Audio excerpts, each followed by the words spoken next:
Assalamualaikum warahmatullahi wabarakatuh.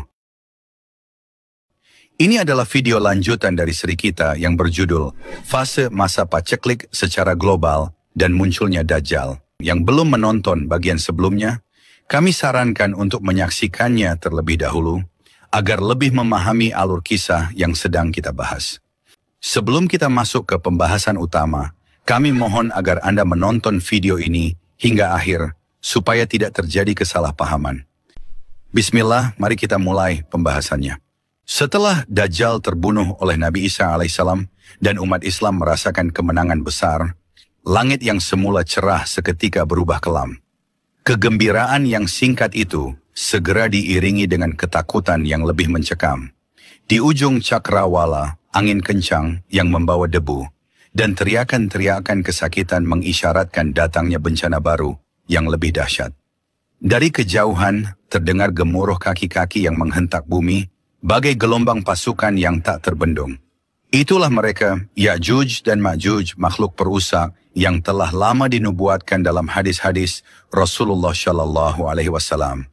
Benteng yang selama ini menahan Ya'juj dan Ma'juj yang dibangun dengan kekuatan luar biasa oleh Raja Zulkarnain, kini telah runtuh.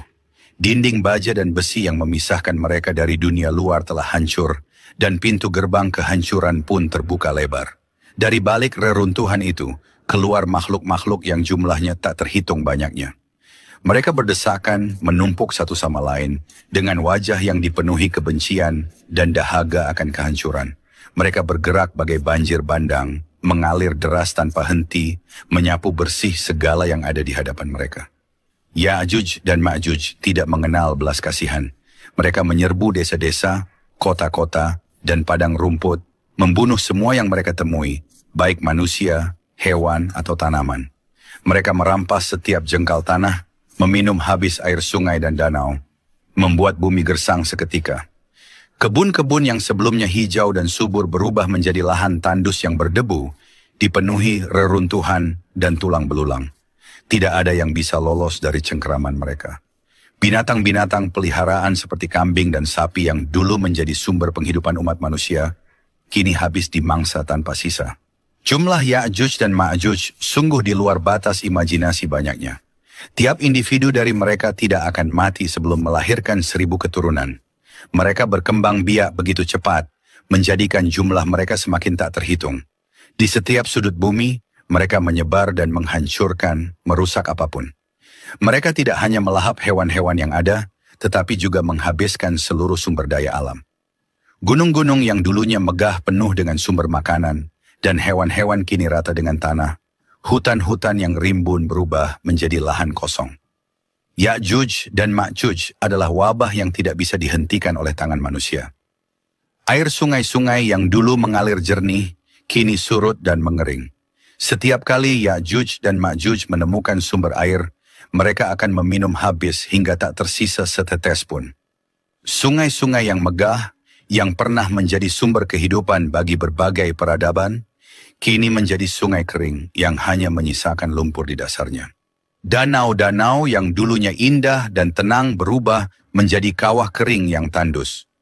Umat Islam yang baru saja merayakan kemenangan atas Dajjal, kini dihantui oleh rasa takut yang mendalam.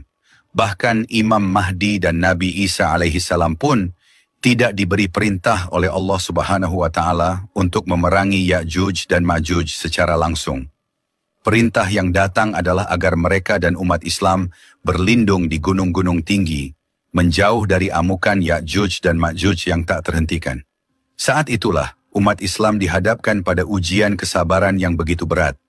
Di lereng-lereng gunung yang curam, umat Islam berkumpul dalam kelompok-kelompok kecil, hidup dalam rasa takut yang mencekam. Langit selalu gelap oleh awan tebal, seolah menandakan bahwa bencana ini akan terus berlangsung. Dari atas gunung, mereka bisa melihat kehancuran yang ditimbulkan oleh Ya'juj dan Ma'juj di bawah sana. Asap hitam membubung tinggi, mencemari udara. Sementara jeritan-jeritan mengerikan terdengar di kejauhan, menambah horor yang sudah mereka rasakan. Di puncak-puncak gunung, Nabi Isa alaihissalam dan Imam Mahdi memimpin umat Islam dalam doa dan zikir yang tiada henti. Hanya kepada Allah Subhanahu wa Ta'ala mereka memohon perlindungan. Meski hati mereka dipenuhi kecemasan, iman mereka tetap teguh. Mereka percaya bahwa pertolongan Allah Subhanahu wa Ta'ala pasti akan datang. Meski ujian ini terasa begitu berat. Banyak yang jatuh sakit karena kelaparan dan kehausan, sementara yang lain menyerah pada keputusasaan. Namun Nabi Isa alaihissalam terus mengingatkan mereka untuk bersabar dan percaya bahwa Allah Subhanahu wa Ta'ala tidak akan meninggalkan hambanya. Hari demi hari berlalu dalam kesunyian dan ketegangan. Tidak ada yang tahu kapan bencana ini akan berakhir. Dan Ya'juj dan Ma'juj terus menyebar tanpa henti. Dunia terasa semakin sempit, dan umat Islam merasa seperti sedang berada di ujung jurang kehancuran. Namun, Nabi Isa alaihissalam dan Imam Mahdi tidak henti-hentinya mengajak umat untuk terus memohon pertolongan Allah Subhanahu wa Ta'ala. Di tengah malam yang dingin dan gelap, lantunan doa mereka menggema, menyentuh langit dan menembus keheningan. Waktu berlalu dalam ketegangan yang mencekam. Umat Islam yang dipimpin oleh Nabi Isa alaihissalam dan Imam Mahdi terus berlindung di puncak-puncak gunung, sementara di bawah sana, Ya'juj dan Ma'juj terus menyebar ke seluruh penjuru bumi, menghancurkan apa saja yang tersisa. Jumlah mereka begitu banyak dan tak terbendung, sementara umat manusia merasa seolah-olah harapan telah lenyap. Tidak ada yang bisa menghentikan mereka. Setiap hari dari kejauhan, umat Islam mendengar gemuruh suara Ya'juj dan Ma'juj yang memecah keheningan malam. Seakan bumi ini akan ditelan oleh kekuatan gelap yang tak terkendali. Namun, keajaiban Allah Subhanahu wa Ta'ala selalu datang di saat yang tepat. Ketika Ya'juj dan Ma'juj telah menyebar sedemikian luas, dan hampir tidak ada lagi makhluk hidup yang tersisa untuk mereka hancurkan, Allah Subhanahu wa Ta'ala menurunkan takdirnya yang luar biasa. Di tengah kerusakan yang tak terbayangkan, dengan bumi yang tandus dan air yang mengering, Ya'juj dan Ma'juj mulai melambat. Mereka telah kehabisan target, tidak ada lagi manusia, hewan, atau tanaman untuk mereka serang. Pada saat itulah, Allah Subhanahu wa Ta'ala memulai rencananya untuk mengakhiri mimpi buruk ini. Langit tiba-tiba berubah menjadi kelam, tidak ada angin, tidak ada gerakan. Sebuah ketenangan yang aneh meliputi bumi yang telah terkoyak. Di bawah, ribuan, jutaan Ya'juj dan Ma'juj yang tersisa mulai merasakan sesuatu yang tidak biasa. Mereka, yang biasanya begitu kuat dan tak terkalahkan, mulai menunjukkan tanda-tanda kelemahan. Dari leher-leher mereka, muncul wabah mengerikan yang tak bisa mereka hindari. Wabah ini bukanlah serangan biasa. Allah Subhanahu wa Ta'ala mengutus ribuan ulat kecil yang tiba-tiba muncul dari tanah. Ulat-ulat itu merayap dengan cepat, menyerang Ya'juj dan Ma'juj dengan tak terhentikan. Masing-masing ulat menggigit leher mereka, mematikan dengan cepat dan tepat. Wabah ini begitu hebat, sehingga dalam hitungan menit, Ya'juj dan Ma'juj yang semula tak terkalahkan, terkapar di atas tanah, tak lagi berdaya. Tubuh mereka yang besar dan kuat runtuh satu persatu seperti pohon yang ditebang. Tangisan, jeritan, dan deru kematian terdengar dari semua penjuru, menandakan bahwa saat kehancuran Ya'juj dan Ma'juj telah tiba. Dari tempat persembunyian mereka di puncak gunung, umat Islam menyaksikan peristiwa ini dengan rasa takjub dan ketakutan yang mendalam. Mereka menyaksikan dengan mata kepala mereka sendiri bagaimana makhluk yang selama ini mereka anggap tak terkalahkan, yang menyebar teror di seluruh bumi, akhirnya takluk oleh makhluk sekecil ulat, atas kehendak Allah Subhanahu wa Ta'ala. Ketika wabah ulat itu telah menyelesaikan tugasnya, bumi penuh dengan bangkai Ya'juj dan Ma'juj. Tubuh mereka yang begitu banyak menutupi seluruh daratan, memenuhi lembah, pegunungan, dan bahkan dataran luas.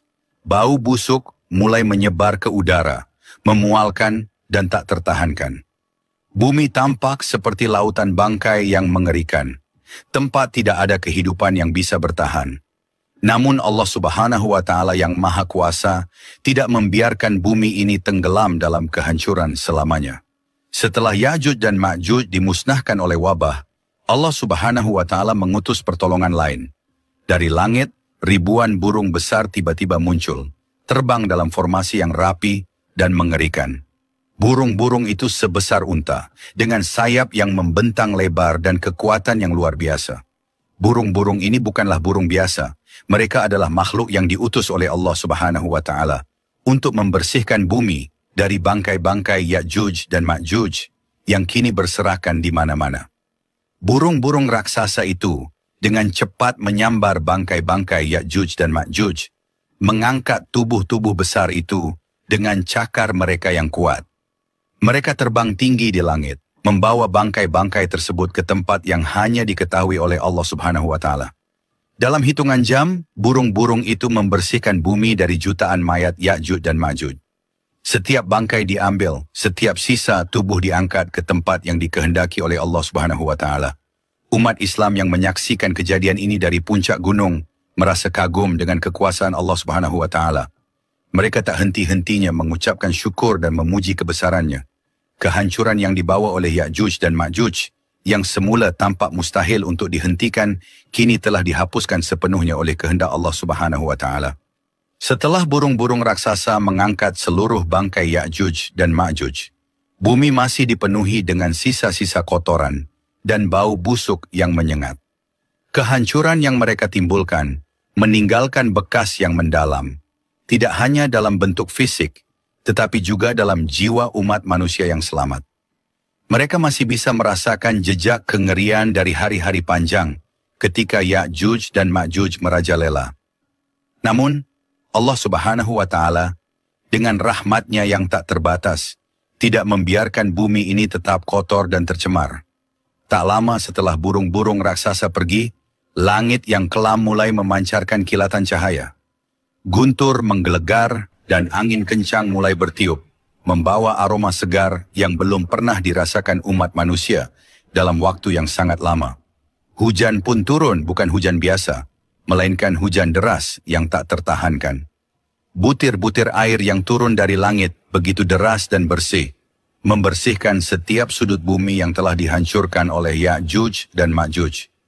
Air itu mengalir deras, membersihkan setiap sisa kotoran, setiap jejak kehancuran yang tersisa. Bumi yang tadinya kotor dan penuh dengan bau busuk, kini mulai bersih kembali.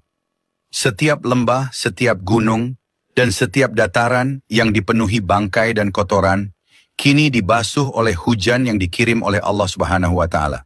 Hujan ini berlangsung selama beberapa hari, tak pernah berhenti. Umat Islam yang sebelumnya terkurung di puncak gunung karena ketakutan, kini bisa merasakan kedamaian. Mereka turun dari gunung dengan penuh rasa syukur, menyaksikan bumi yang kembali bersih. Tidak ada jejak dari Ya'juj dan Ma'juj yang tersisa. Bumi ini seolah-olah baru saja diciptakan kembali, segar dan murni, seperti ketika pertama kali Allah Subhanahu wa Ta'ala menurunkannya untuk manusia. Setelah bencana besar ini berakhir, umat Islam kembali ke dataran dengan perasaan lega dan syukur. Mereka menyadari bahwa mereka telah melalui salah satu ujian terberat dalam sejarah umat manusia. Ketika Ya'juj dan Ma'juj telah dihancurkan dan bumi dibersihkan, Nabi Isa alaihissalam dan Imam Mahdi memimpin umat untuk memulai kembali kehidupan baru. Mereka membangun kembali desa-desa dan kota-kota yang telah dihancurkan, menanami kembali tanah yang gersang, dan mendirikan kembali rumah-rumah yang roboh. Namun, lebih dari itu mereka membawa pelajaran yang sangat berharga. Kehancuran yang dibawa oleh Ya'juj dan Ma'juj telah menunjukkan kepada umat manusia betapa lemahnya mereka tanpa perlindungan Allah Subhanahu wa Ta'ala. Meskipun mereka tidak dapat melawan Ya'juj dan Ma'juj dengan kekuatan fisik, mereka mampu bertahan karena keimanan dan keteguhan hati mereka kepada Allah Subhanahu wa Ta'ala. Umat manusia yang selamat dari bencana besar ini hidup dalam rasa syukur yang mendalam.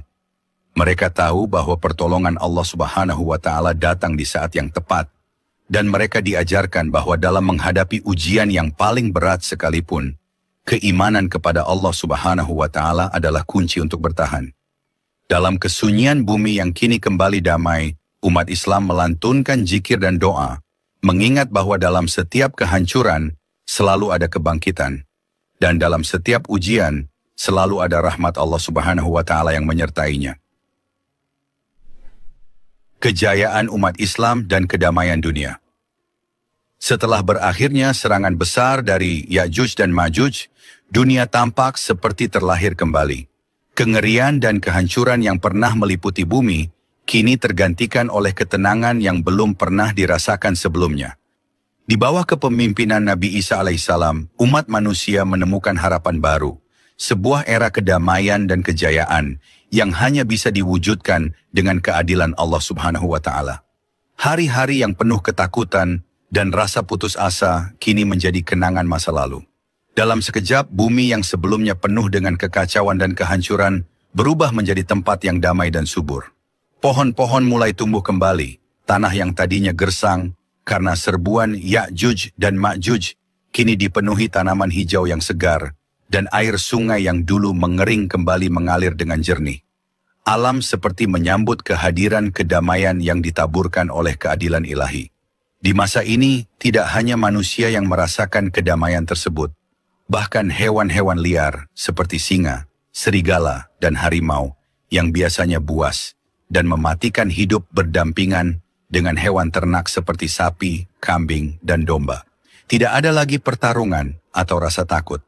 Bayangkan, singa yang biasanya menjadi predator, kini dengan tenang berjalan di samping kawanan domba yang tengah merumput di padang luas. Ular-ular yang dulunya berbisa dan ditakuti, kini bisa dimainkan oleh anak-anak kecil tanpa mereka merasa terancam sedikit pun. Dunia benar-benar dipenuhi dengan harmoni, sebagaimana janji Allah Subhanahu wa Ta'ala yang selalu menegakkan kedamaian bagi hamba-hambanya yang bertakwa. Nabi Isa alaihissalam memimpin umat Islam dengan kebijaksanaan yang luar biasa. Setiap langkah, setiap keputusan yang diambil selalu didasarkan pada keadilan dan rahmat. Tidak ada satupun jiwa yang merasa ditindas atau dirugikan. Setiap orang hidup dalam ketentraman, dari pemimpin hingga rakyat biasa. Kedamaian tidak hanya dirasakan di level spiritual, tetapi juga dalam kehidupan sehari-hari. Ekonomi mulai berkembang dengan pesat. Tidak ada lagi kesenjangan yang mencolok antara si kaya dan si miskin. Semua orang mendapatkan bagian yang adil dari hasil bumi dan kerja keras mereka. Tanah yang dulu kering kini subur kembali, dan hasil panen melimpah. Setiap orang memiliki cukup makanan, pakaian, dan tempat tinggal. Tidak ada kelaparan, tidak ada pengangguran. Kehidupan sosial pun penuh dengan rasa saling tolong-menolong. Tidak ada perselisihan atau perpecahan antar golongan.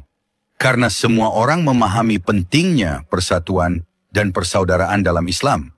Nabi Isa alaihissalam tidak hanya memimpin umat Islam, tetapi juga mengajarkan pentingnya ketaatan kepada Allah Subhanahu wa Ta'ala dan hidup berdasarkan ajaran Islam yang dibawa oleh Nabi Muhammad Shallallahu Alaihi Wasallam. Setiap hari Nabi Isa alaihissalam menyerukan kepada umat manusia untuk kembali kepada fitrah mereka sebagai hamba-hamba Allah. Dakwah beliau bukan hanya berisi kata-kata, melainkan juga contoh nyata dalam kehidupan sehari-hari. Dengan penuh hikmah beliau mengajarkan pentingnya salat, zakat, dan perbuatan baik. Banyak orang dari berbagai bangsa yang dulunya belum mengenal Islam, berbondong-bondong masuk ke dalam agama Allah. Mereka tersentuh oleh keindahan ajaran Islam yang penuh kasih sayang dan keadilan. Masjid-masjid yang sebelumnya sepi kini kembali ramai. Umat Islam dari seluruh penjuru bumi datang untuk bersujud kepada Allah Subhanahu wa Ta'ala. Suara azan menggema di setiap sudut kota, menyerukan kedamaian yang hanya bisa ditemukan dalam ketaatan kepadanya.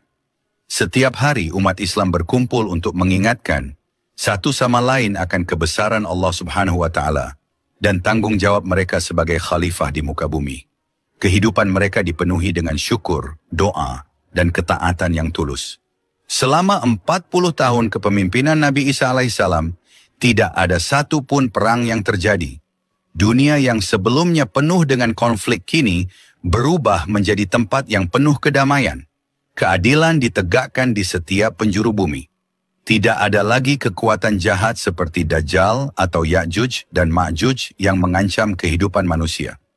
Setiap orang bisa hidup dengan aman tanpa rasa takut akan kekerasan atau penindasan. Nabi Isa alaihissalam juga dikenal sebagai pemimpin yang rendah hati dan tidak pernah meninggikan diri di hadapan rakyatnya. Meskipun beliau memiliki kekuatan besar yang diberikan oleh Allah Subhanahu wa Ta'ala, beliau selalu menggunakan kekuatan tersebut untuk kebaikan umat manusia. Nabi Isa alaihissalam selalu mendengarkan keluhan dan masalah rakyatnya dengan penuh perhatian.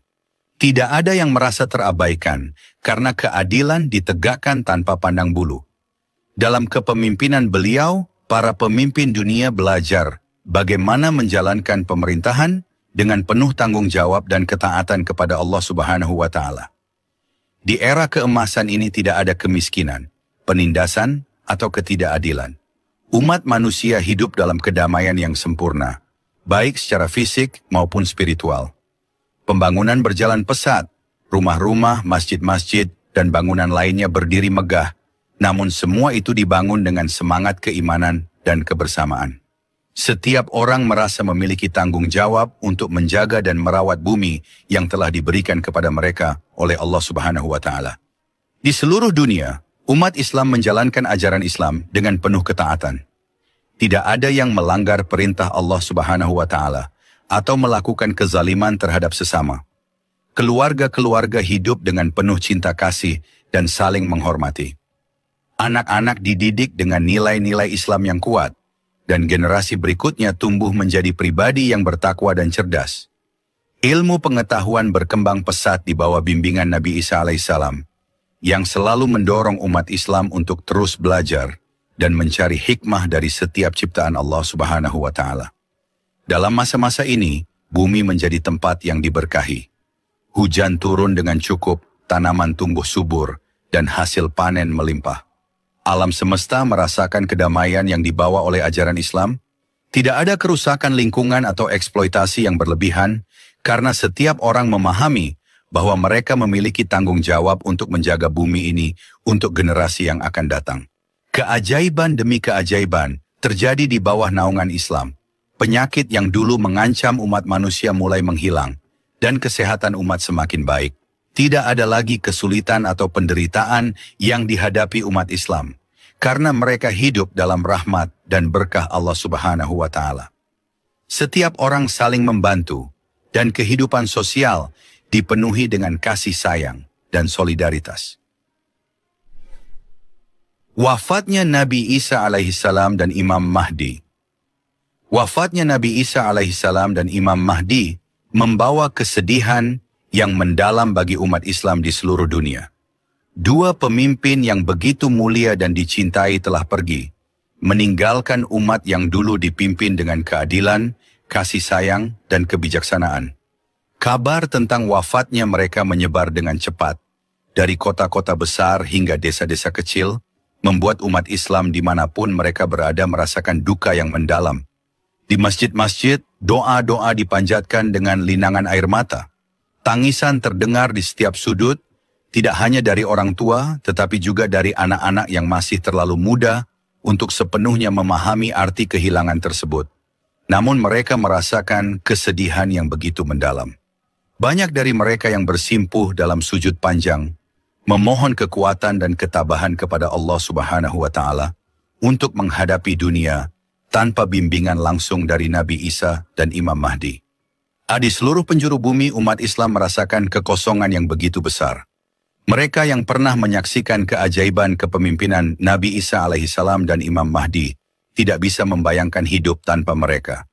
Di masa mereka, dunia telah merasakan apa itu keadilan yang hakiki, kedamaian yang sempurna, dan cinta yang tulus terhadap sesama manusia. Setiap keputusan yang mereka buat, setiap langkah yang mereka ambil, selalu dipenuhi dengan hikmah dan rahmat yang berasal dari Allah Subhanahu wa Ta'ala. Saat tubuh Nabi Isa alaihissalam dan Imam Mahdi dikebumikan, umat Islam berkumpul dalam duka bersama, memandangi langit seolah-olah masih berharap dapat melihat bayangan beliau sekali lagi. Kehilangan ini terasa begitu nyata dan berat.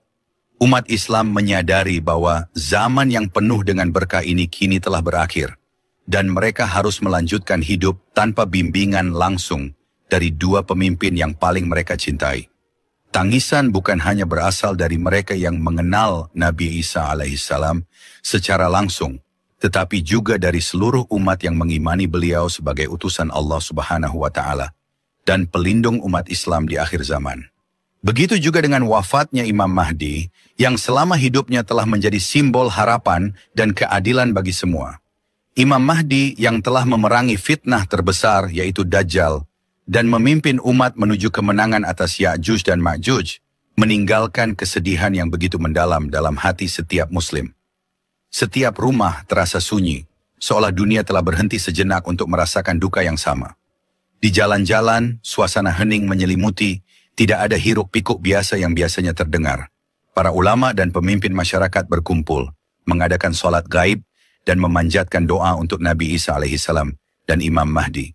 Mereka mengingatkan umat untuk tetap teguh dan terus mengikuti ajaran-ajaran yang telah diajarkan oleh kedua tokoh besar ini. Namun, di tengah kesedihan yang mendalam, ada juga rasa khawatir yang mulai muncul di hati sebagian umat. Mereka takut bahwa dengan wafatnya Nabi Isa alaihissalam dan Imam Mahdi, umat akan kehilangan arah dan jatuh kembali ke dalam kegelapan. Banyak yang bertanya-tanya, siapa yang akan membimbing mereka sekarang? Bagaimana mereka bisa tetap berpegang pada kebenaran tanpa dua pemimpin ini di sisi mereka? Dalam beberapa tahun pertama setelah wafatnya Nabi Isa alaihissalam dan Imam Mahdi, umat Islam masih berusaha memegang teguh ajaran-ajaran mereka. Mereka masih ingat betul pesan-pesan yang disampaikan oleh para pemimpin mereka sebelum wafat, tentang pentingnya menjaga iman dan terus bersatu dalam kebaikan. Masjid-masjid masih dipenuhi oleh orang-orang yang rajin beribadah, dan masyarakat masih hidup dalam kedamaian yang diwariskan oleh Nabi Isa alaihissalam. Namun, seiring berjalannya waktu, perlahan-lahan, iman umat mulai tergelincir. Setan, yang selama ini terkekang oleh kehadiran kedua tokoh tersebut, kembali membisikkan godaan ke dalam hati manusia. Sedikit demi sedikit, manusia mulai melupakan ajaran-ajaran yang telah diberikan. Kesedihan yang awalnya begitu mendalam atas kehilangan mereka, kini mulai digantikan oleh godaan duniawi. Mereka yang dulunya berpegang teguh pada ketaatan kepada Allah Subhanahu wa Ta'ala, mulai tergoda oleh kilauan harta dan kemewahan dunia. Kehidupan yang penuh dengan kesenangan materi mulai menggoda hati manusia, dan perlahan-lahan umat Islam mulai meninggalkan salat, mengabaikan zakat, dan terjerumus ke dalam perbuatan dosa tanpa rasa takut akan hukuman dari Allah Subhanahu wa Ta'ala. Dunia yang sebelumnya dipenuhi dengan rahmat dan berkah, kini mulai dilanda perpecahan dan kebencian. Kekosongan yang ditinggalkan oleh Nabi Isa alaihissalam dan Imam Mahdi terasa semakin dalam seiring dengan semakin jauhnya umat dari ajaran yang pernah membawa mereka pada puncak kejayaan. Umat Islam yang dulu bersatu dalam ketakwaan, kini mulai terpecah belah, dan konflik serta perselisihan mulai muncul di mana-mana. Namun, di tengah kegelapan ini, masih ada sedikit umat yang tetap setia. Mereka adalah orang-orang yang tidak pernah melupakan ajaran-ajaran Nabi Isa alaihissalam dan Imam Mahdi. Mereka terus berjuang untuk menjaga cahaya iman tetap menyala di hati mereka, meskipun dunia di sekeliling mereka semakin dipenuhi oleh kegelapan. Tangisan dan doa mereka yang setia terus mengalir, memohon kepada Allah Subhanahu wa Ta'ala agar umat Islam diberikan kekuatan untuk kembali kepada jalan yang benar. Mereka terus mengenang hari-hari kejayaan di mana keadilan dan kedamaian merajai bumi dan berharap agar suatu hari nanti umat Islam kembali menemukan cahaya yang hilang. Kegelapan yang mencekam di seluruh bumi. Dunia telah memasuki masa akhir zaman saat manusia hidup di bawah bayang-bayang dosa dan kesesatan. Kebanyakan dari mereka telah meninggalkan iman, hanya segelintir yang masih teguh berpegang pada ajaran Allah Subhanahu wa Ta'ala. Setelah wafatnya Nabi Isa alaihissalam dan Imam Mahdi, umat manusia berada dalam keadaan yang sangat gelap, baik secara spiritual maupun harfiah. Tanda-tanda besar kiamat telah dimulai, dan kegelapan, baik dalam hati manusia maupun di langit, segera akan menyelimuti seluruh dunia. Suatu hari, ketika manusia bangun dari tidur, mereka menemukan sesuatu yang aneh dan mencekam. Matahari tidak terbit. Pagi yang mereka nanti-nantikan untuk memulai aktivitas berubah menjadi malam yang tidak berujung. Bumi yang seharusnya diterangi oleh cahaya pagi, kini berada dalam kegelapan yang pekat. Hari demi hari berlalu tanpa cahaya. Kepanikan mulai merasuki hati manusia. Mereka menatap langit, berharap fajar akan segera menyingsing, tetapi harapan itu pupus dengan berjalannya waktu.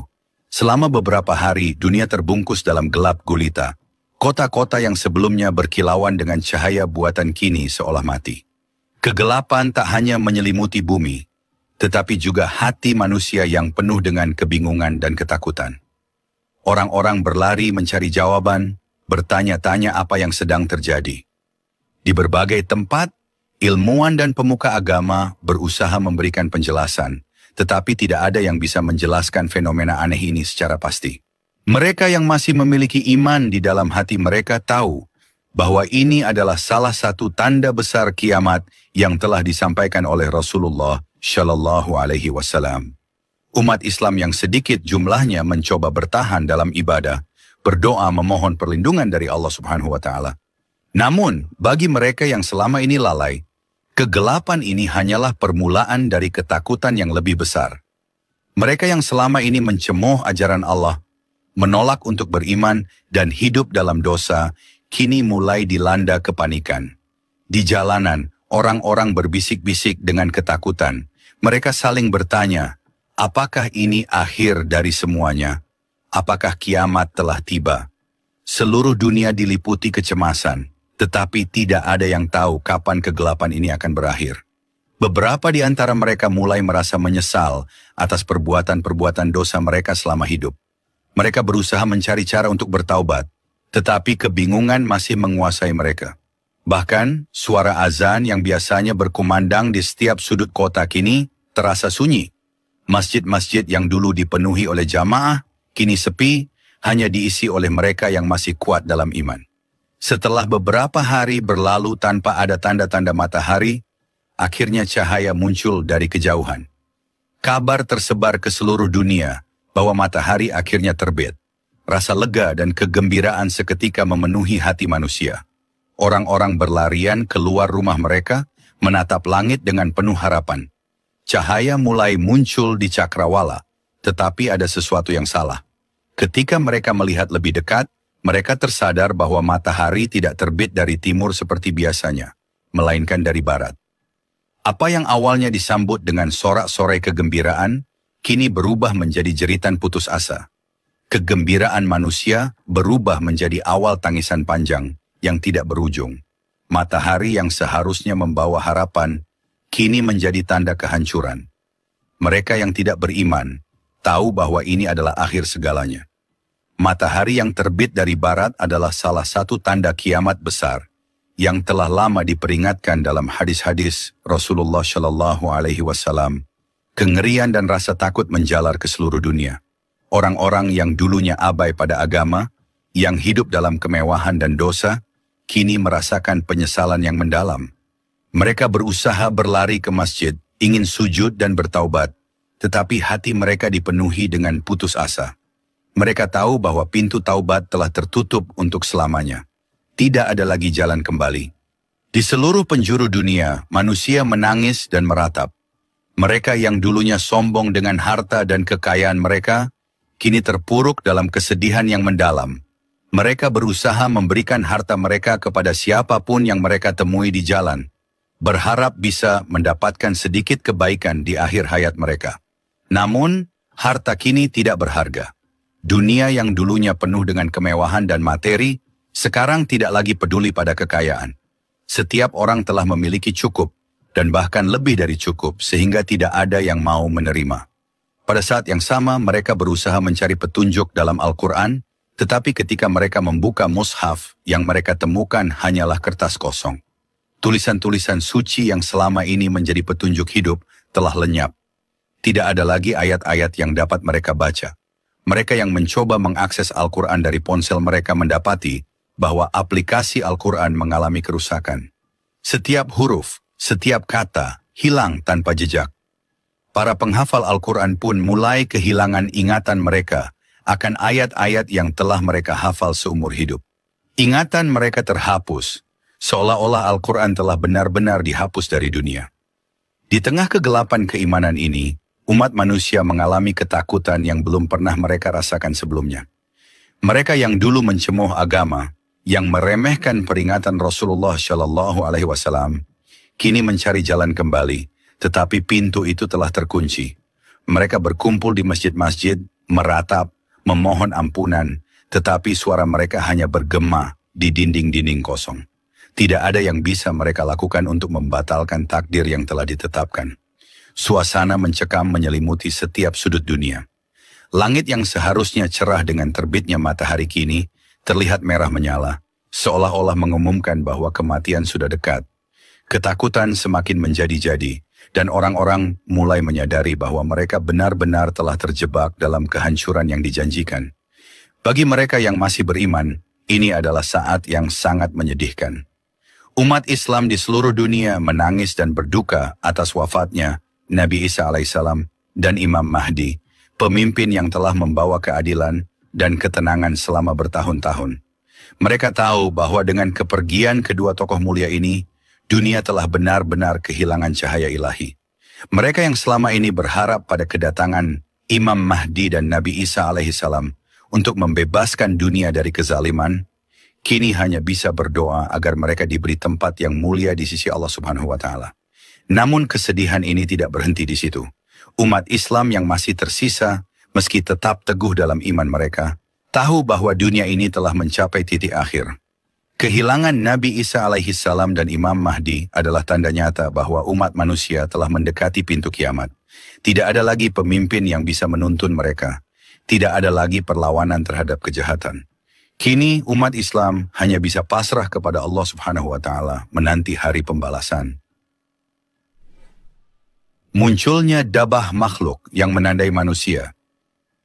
Di tengah kekalutan itu muncul tanda besar berikutnya yang telah diriwayatkan dalam hadis-hadis Rasulullah Shallallahu Alaihi Wasallam.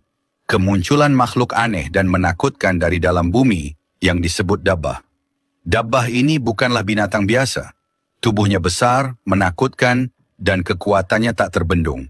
Ia bangkit dari dalam tanah, memecahkan bumi dengan kekuatannya, dan muncul di hadapan manusia dengan wujud yang belum pernah mereka lihat sebelumnya. Mata manusia terpaku melihat kemunculannya, gemetar antara ketakutan dan keterkejutan. Dabbah bukan hanya sekadar binatang raksasa. Ia membawa misi besar yang ditetapkan Allah Subhanahu wa Ta'ala. Makhluk ini memiliki kemampuan luar biasa, berbicara kepada manusia dalam setiap bahasa di dunia tanpa pengecualian. Dengan suara yang menggema dan lantang, dabbah berbicara tentang kebenaran Islam, tentang keesaan Allah Subhanahu wa Ta'ala, serta tugas para nabi yang telah mengajak umat manusia untuk beriman dan taat kepadanya. Setiap kalimat yang diucapkan dabbah penuh dengan kebenaran yang selama ini telah diabaikan oleh banyak orang. Dengan mata yang tajam dan memancarkan cahaya kebenaran, dabbah mulai menandai manusia. Ia tidak memerlukan waktu lama untuk menentukan siapa di antara manusia yang benar-benar beriman dan siapa yang kafir. Setiap orang yang beriman akan ditandai di wajah mereka dengan simbol keimanan, sebagai bentuk pengakuan bahwa mereka termasuk dalam golongan yang diberi rahmat Allah Subhanahu wa Ta'ala. Sebaliknya, orang-orang yang kafir juga ditandai oleh dabbah di wajah mereka dengan tanda kehinaan, yang akan mereka bawa hingga akhir hayat. Setiap langkah dabbah disertai dengan gemuruh yang mengguncang bumi. Manusia berlari ke sana kemari dalam kebingungan, berusaha menghindari makhluk ini, tetapi tidak ada tempat untuk bersembunyi. Tidak ada satupun sudut bumi yang dapat menyelamatkan mereka dari penghakiman dabbah. Mereka yang berusaha berlari justru lebih cepat ditemukan. Setiap kali dabbah mendekat, rasa takut menguasai mereka, dan hati mereka bergetar. Sungguh, makhluk ini adalah peringatan terakhir bahwa kiamat sudah di ambang pintu. Orang-orang yang sebelumnya merasa tenang karena beranggapan bahwa mereka bisa bertobat, di saat terakhir kini hanya bisa meratap. Tidak ada lagi kesempatan. Ketika dabbah menandai wajah mereka, rasa sesal menghantui, tapi semua sudah terlambat. Jerit tangis mereka menggema, namun taubat sudah tak diterima. Dunia yang dulu dipenuhi dengan kemewahan dan kesenangan, kini berubah menjadi tempat penantian kiamat yang tak terelakkan. Setelah dabbah menandai manusia, tanda besar lainnya segera menyusul. Langit yang dulu biru cerah tiba-tiba menjadi gelap, seolah-olah malam abadi telah tiba. Kabut tebal dan beracun, yang disebut dukhan, mulai turun dari langit dan menyelimuti seluruh permukaan bumi. Kabut ini bukan kabut biasa. ia membawa tanda-tanda kiamat yang semakin dekat. Ketika kabut dukhan menyelimuti bumi, udara menjadi berat, nafas terasa tercekik, dan tidak ada yang bisa menghindarinya. Bagi orang-orang mukmin, kabut ini terasa seperti flu. Mereka merasa lemas dan sakit, tetapi Allah Subhanahu wa Ta'ala melindungi mereka dari dampak paling parah. Mereka masih bisa bernafas meskipun terasa berat, dan tubuh mereka terasa meriang seperti terserang influenza. Tetapi penderitaan ini hanya sebentar, sebuah ujian kecil sebelum datangnya masa akhir yang sebenarnya. Namun, bagi orang-orang kafir, kabut dukhan menjadi malapetaka yang tak terbayangkan. Asap beracun itu menyusup ke setiap celah tubuh mereka. Orang-orang kafir mulai batuk dengan keras, terengah-engah seperti orang yang kehabisan udara. Kabut itu menyerang mereka dengan cara yang lebih mengerikan. Dari lubang hidung, telinga, dan bahkan dubur mereka, asap keluar dengan deras, menyebabkan mereka menderita seperti orang mabuk yang kehilangan akal. Tubuh mereka membengkak dan menjadi lemas, seolah-olah kehidupan perlahan-lahan keluar dari diri mereka. Tidak ada tempat untuk lari atau bersembunyi, kabut dukhan melingkupi seluruh bumi, mencengkeram setiap makhluk yang masih hidup. Di setiap sudut bumi, orang-orang berusaha melarikan diri dari kabut, tapi sia-sia. Mereka mengerang, memohon pertolongan, tetapi tidak ada satupun manusia yang mampu menyelamatkan mereka dari azab ini.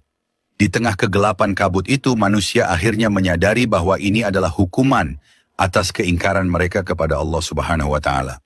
Namun, lagi-lagi, semua sudah terlambat. Kesempatan untuk bertobat sudah tertutup. Suasana bumi kini menjadi mencekam. Tidak ada lagi kegembiraan, hanya tangisan dan ketakutan. Mereka yang berusaha menenangkan diri dengan memanjatkan doa-doa kepada Tuhan-Tuhan palsu yang dulu mereka sembah hanya menemukan kehampaan. Tuhan yang mereka anggap bisa menyelamatkan mereka tidak bisa memberikan apa-apa. Sementara itu, para mukmin yang telah ditandai oleh dabah tetap berpegang teguh pada iman mereka.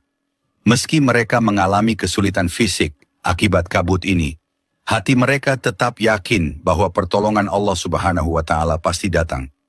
Kabut dukhan bertahan selama berhari-hari, menyelimuti setiap sudut bumi. Manusia yang dulu hidup dalam kemewahan, kini merasakan betapa lemahnya mereka di hadapan kekuasaan Allah Subhanahu wa Ta'ala. Gedung-gedung megah yang dulu mereka bangun sebagai simbol kekuasaan mereka, kini tersembunyi di balik kabut. Jalan-jalan yang dulu dipenuhi dengan aktivitas kini sunyi dan sepi. Hanya ada kesunyian yang mengerikan dan rasa takut yang menyelimuti setiap jiwa.